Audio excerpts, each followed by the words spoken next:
Yeah, so hopefully everybody knows to join again. Still not particularly fluid with all this YouTube streaming stuff.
Hmm. Anybody? What does the... Okay.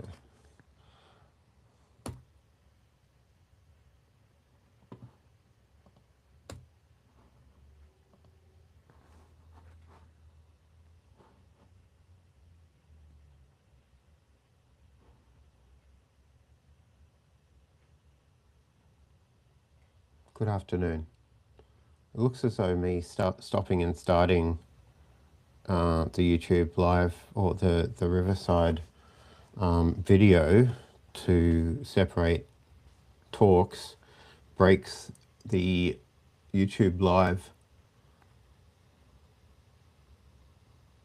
Yeah. Anybody got any questions about the previous talks and stuff?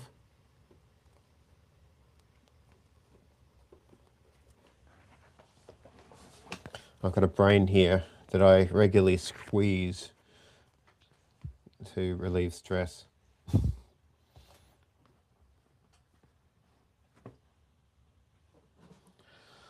to learn how to turn off these notifications.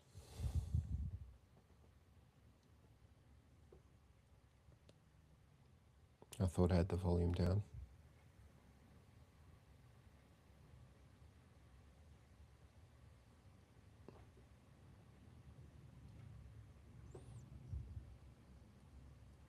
Hmm.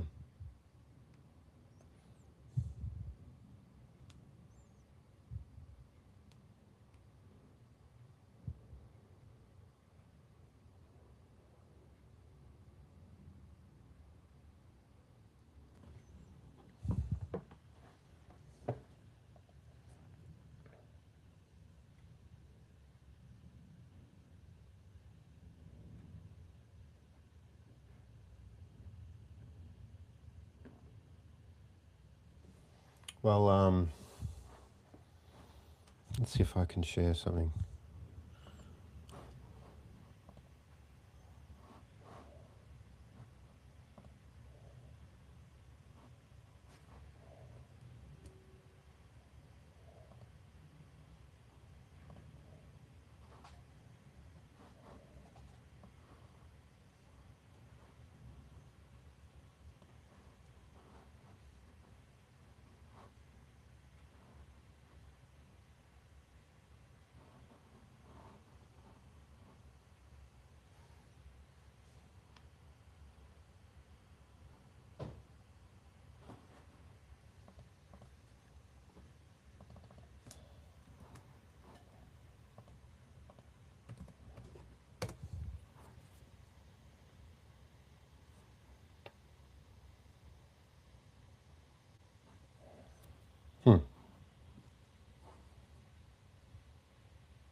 Okay, how much stuff could super AI, if a super AI could super AI? I guess that means how far can AI itself improve or improve its successors? Well, what's the, I guess to the extent that intelligence is a source of power to an optimization power, then it might be just whatever physics permits. And I think, whatever physics permits and then like an optimizer to do, given enough time and resources. There's going to be limits on this, physical limits like the speed of light. That might slow down the traffic, the signals between one side of the brain to another of a big giant galactic supermind. So maybe there's a sort of a size at which it becomes diminishingly useful to grow a super intelligence beyond its, in terms of the computronium on what it's running on. All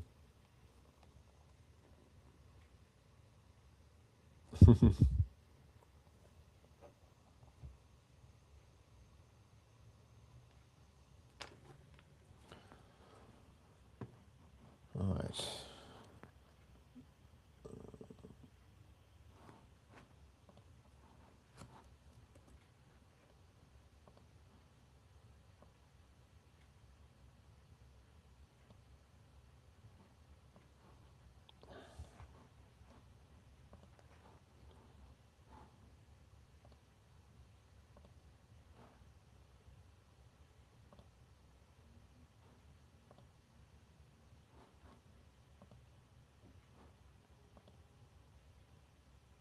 Can you see my presentation?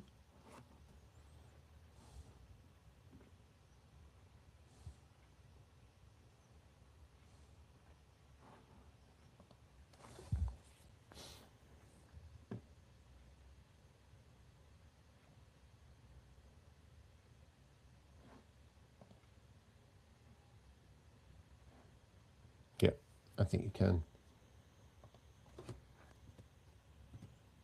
That's good. Now I know how to do that. But yeah, I'm not talking at the moment. But yeah, I mean, Joshua isn't here, so I'm wondering what to talk about. Anyway, have you guys got any questions that you'd like me to respond to at the moment?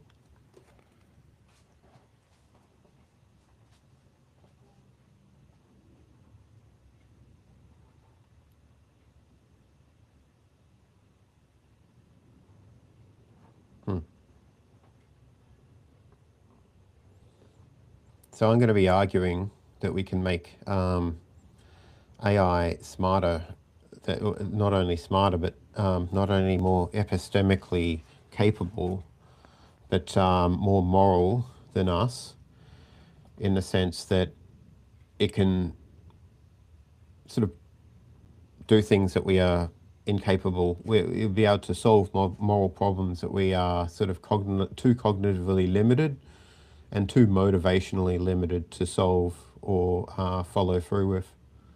I've got a particular, let me have a look. Yeah, see if I can find, there it is. I know. Yeah, I sort of break it up into a few sections where the aspects of a moral AI is its ability to reason, the ability to assess evidence, its ability to have action, have decisive, effective action in the real world, but also its motivation, which is very much what me and Anders were speaking about earlier. And getting the motivation problem solved, getting AI to care, is extremely important. Now, I don't know. Anders believes that it may not need sentience. I think that maybe it might, but Anders is definitely a lot smarter than I am. But I'd like to give him read his, get more understanding of what his arguments are. So symbol grounding may not require sentience, but maybe having an understanding, a raw understanding, a motivational understanding of the reason why suffering is bad is because it feels bad. You can know that it's bad, or you can get a sense that other agents think it's bad.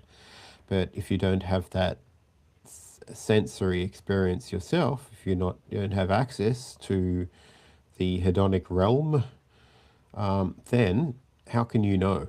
And how is it motivating?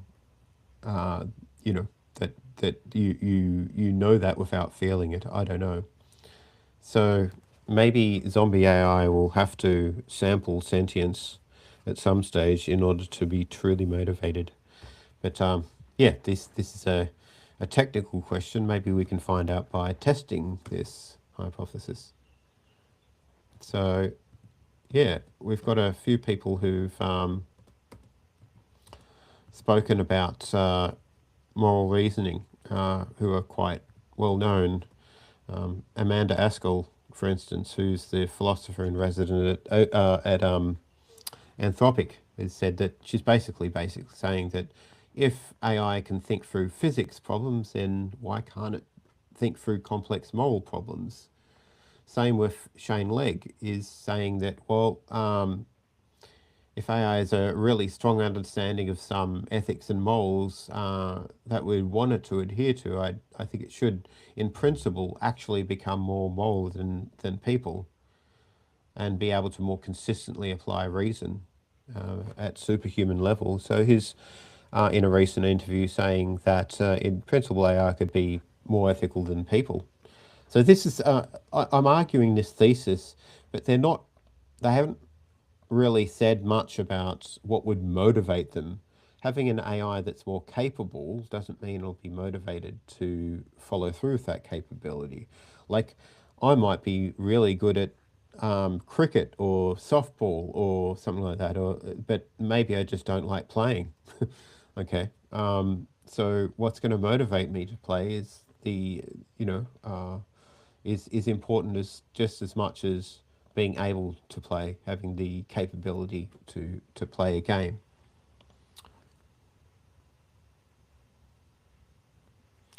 Yeah, so what's happened, Yasha? Um, I'll stop my presentation for the time being. I've emailed him. Maybe he thinks it was on another day.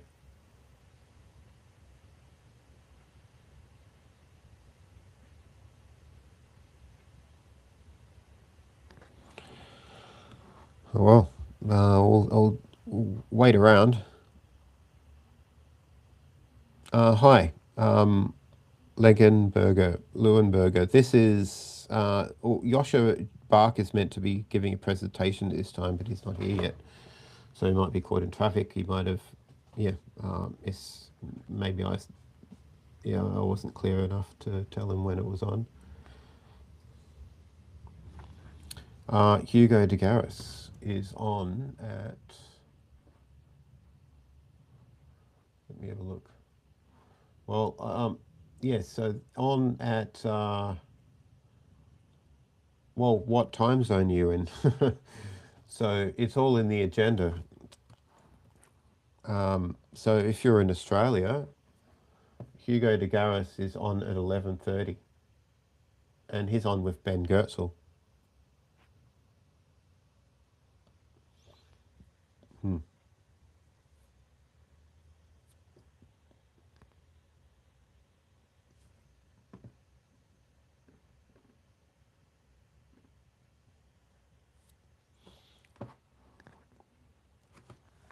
So what do you guys think is the most important problem to be solved in AI?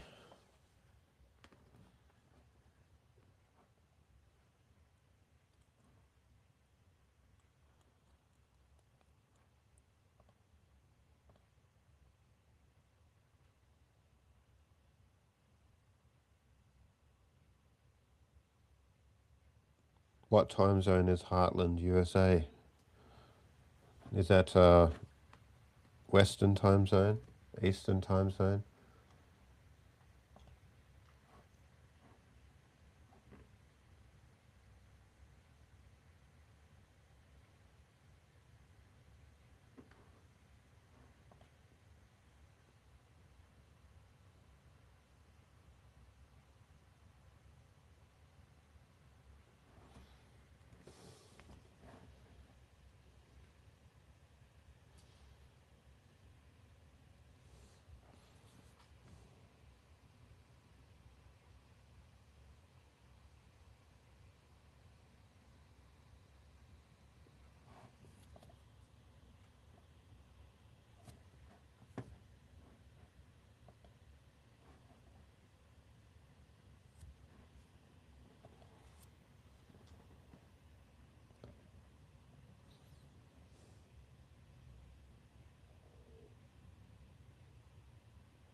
I'll be back in a moment.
They do.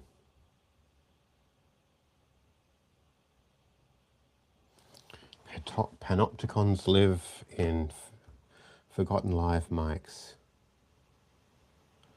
Thanks for the reminder.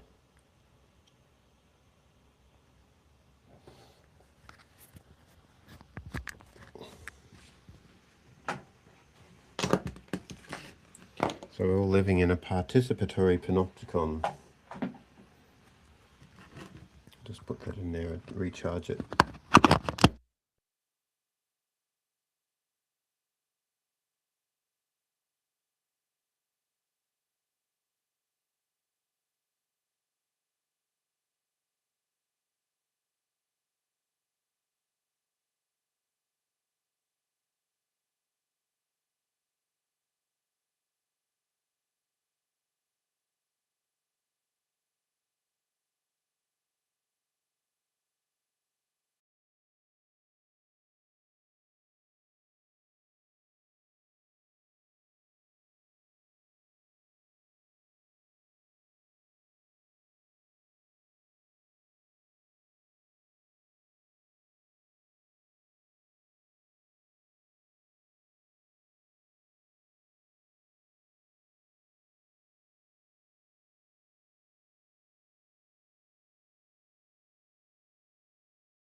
Yeah, so I've updated the web page. Now it should scroll to the right if you try, even on an iPhone, I hope. I've just put the whole table in a div with an overflow. So yeah, maybe it'll work now because I've tried it on my Android and it does work. So you can look at the times and the actual session titles and who's speaking. Sorry about that.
There is a Riverside link that you can join that might allow for more flexibility in this live stream. I think it allows you to sort of ask to make a request to join if you want to ask a question.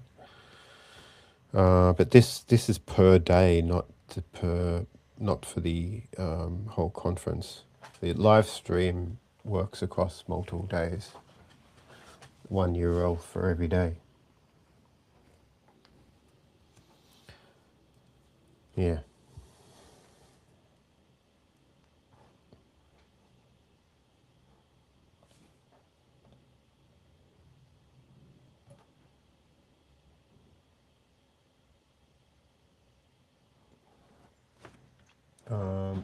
let's have a look here. Future day.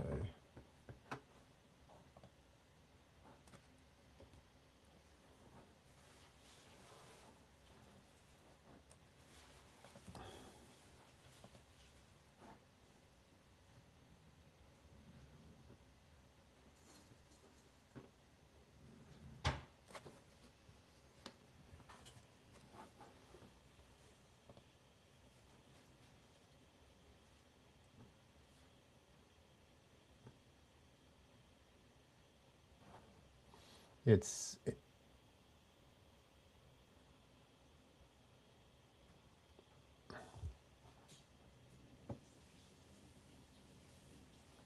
I did an interview with a moral realist a while ago, David Enoch, and he's pretty good actually.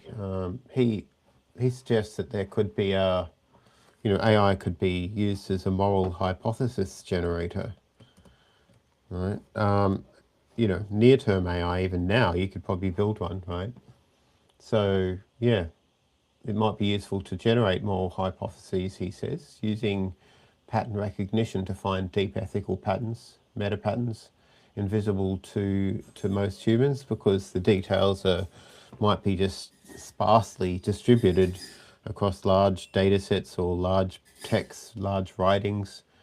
So, people have a context window that might be quite small compared to AI's ability to sort of chunk a whole, like a lot more text into one context window, and thus can find interesting patterns across wide varieties of literature, or wide sparsely distributed concepts across the whole corpora of literature. So maybe LLMs could help that. So do you guys think humans should always remain the ultimate moral judge? Should humans, let's just say you have a complex legal situation. You have a bunch of you have a bunch of sort of a jury, and they're all sort of, they're all affected by whether they had an argument with their partner the day before, or whether they, got affected by road rage on the way to the courtroom. And the judge, has had a bad day. Does that mean the person who's standing trial is going to be worse off? They did a study, right? They did a study where judges were more likely to be lenient after having lunch than just before having lunch.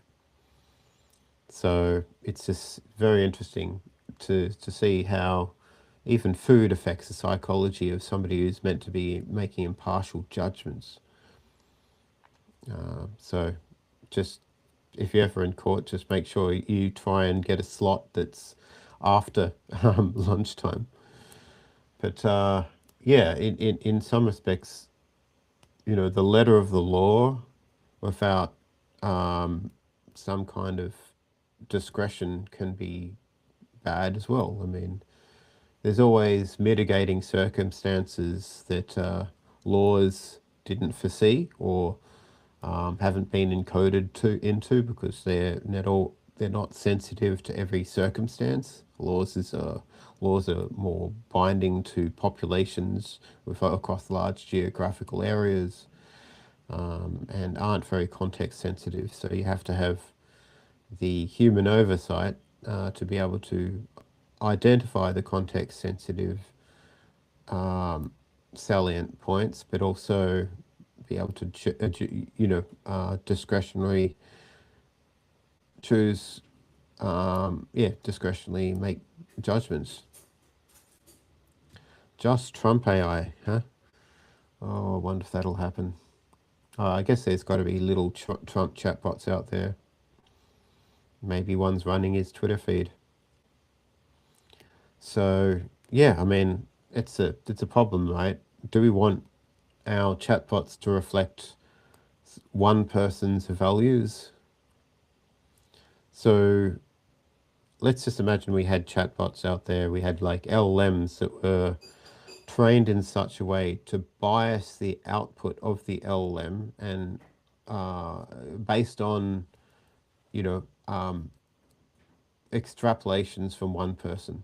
So the extrapolation base is what sometimes people call as the data in which AI is trained on that reflects sentiment across populations, or reflects their volition or reflects their values. So if you can imagine, you could lobby the training data of large language models by producing huge amounts of text out there that reflects your particular biases and values, while everybody else's by comparison get dwarfed, and so you then end up with an arms race of people trying to bias the extrapolation base or bias the training data which AI learns from to steer the values that AI or might sort of that might emerge in the AI, or to steer the kind of weights and biases that are underneath the hood of the large language model, so as to bias the outcome of output that's favorable to you. And I'm guaranteed that people are doing this right now, right?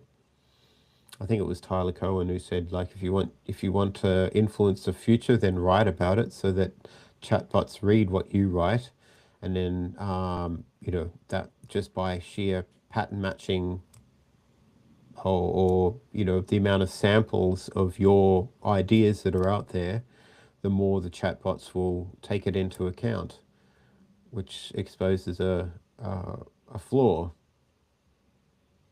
in the way that AI might be extrapolating human value.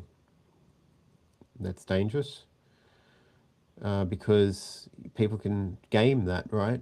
People can game the extrapolation base, or game the training data by just either making AI only train off certain data, or biasing, or just by adding heaps more data, heaps more web pages out there, billions of web pages, just focusing on a particular narrow parochial niche of value that isn't shared by everybody.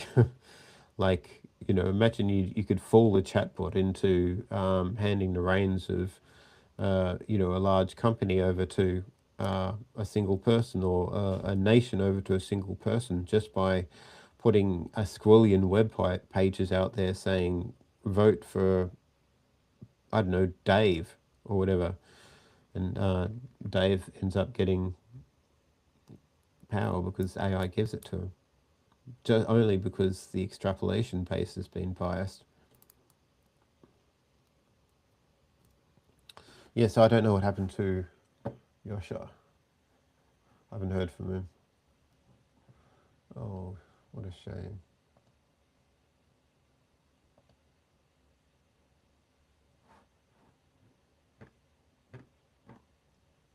And after we've got a panel with Yosha and Anders, so I don't know what's happening there. Hopefully he turns up for that one.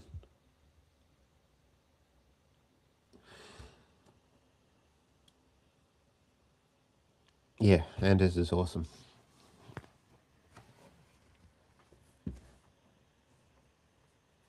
Anyway, I'm going to get a snack. Back soon.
Okay.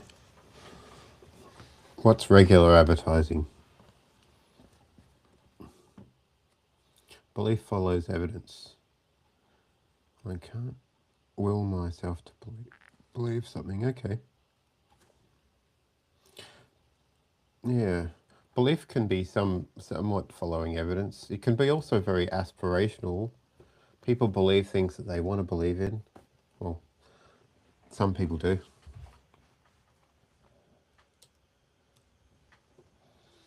Um,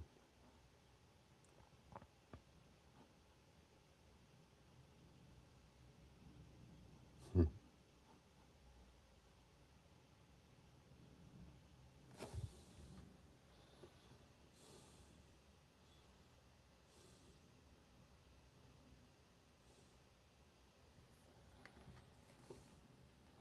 It's interesting. The Old Testament, the devil wasn't necessarily an enemy of God. They used to make deals and place bets. The Book of Job and stuff. Yeah. I don't think hell was mentioned in the Old Testament at all. So it's kind of like it's inherited some of the the themes, some of the archetypes from some of the other ideas, some of the other sort of mythologies lying around at the time, Zoroastrianism and such. I think, yeah, the idea of a red devil with a forked tail or a tail and a pitchfork came from Zoroastrianism, if I'm not wrong.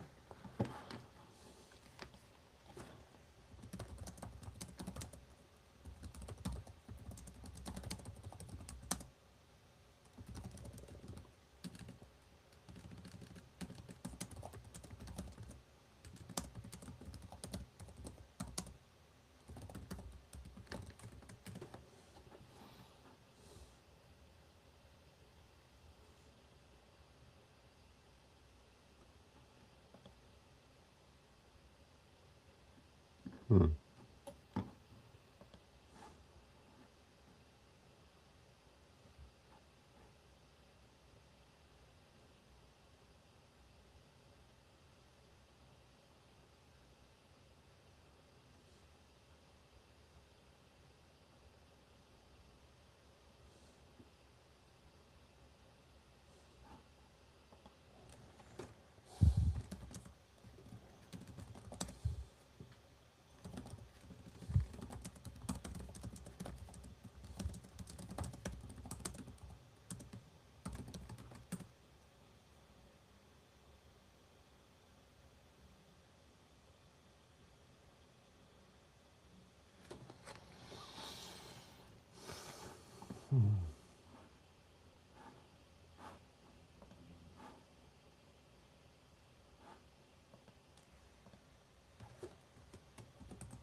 I'm just testing. See if you can see where this mouse pointer is.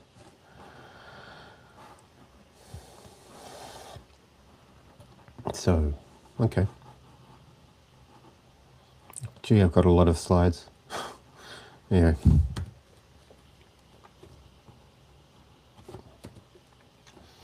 So, in recent news, International Math Olympiad 2025, DeepMind reports Google DeepThink scored 35 out of 42, achieving gold medal standard. That's pretty good, right? A bunch of ERDOS problems, well known for being easy to state and incredibly difficult to solve. These problems often focus on discrete mathematics, and number theory and Ramsey theory are now being used to benchmark AI math capability. So, yeah, these math problems, a lot of them anyway, have been touted as being solved by AI. So originally it was about two that were solved. Others were solved as well, but only these two provided novel approaches. And then recently, DeepMind threw their AI at it, Alethea, and now they've cracked 13 more of the problems. So that's pretty impressive. Oh, yeah. So we're going to have some people speaking on Turing tests, moral Turing tests, on day 3, I think it is. And yeah, we've got the lead author from the original paper, Attributions Towards Artificial Agents in Modified Moral Turing Tests, Eyal Aharoni. So yeah, he's going to be giving a presentation on that, plus some of his more recent work, which has been on medical triage in hospitals using AI to help improve medical triage. So this is looking pretty promising from the point of view that AI can actually increase throughput of a hospital by making triage decisions quickly in real time on the fly. But also, what he's worried about is whether AI will cause humans to get lazy and lose their ability to do proper medical triage. So, but yeah, and then after that, we've got Danica Delian, who was the lead author on another paper that confirmed the original results of the attributions paper, the other moral Turing test paper, but also tested against an ethical, like an expert in ethics, and that's pretty impressive. People judged the output of the AI models as being better quality than what appeared in like a column called Ethics, I think it was, in a major newspaper written by a career ethicist. So people are trusting AI in on at a yeah about ethics, maybe a little bit prematurely because AI isn't fallible. And there's the worry that that people will cede authority to artificial intelligence before AI is really capable of doing so, and certainly before AI has the right moral motivation to actually be ethical. So yeah, there's a fine distinction that needs to be made. If an AI is more capable than humans, doesn't necessarily it's motivated to to do the right thing. Somebody's here. Hello. How you doing? Hello. What time Very is it well. where I'm you are? sorry. I had a calendar error and had you in here for tomorrow.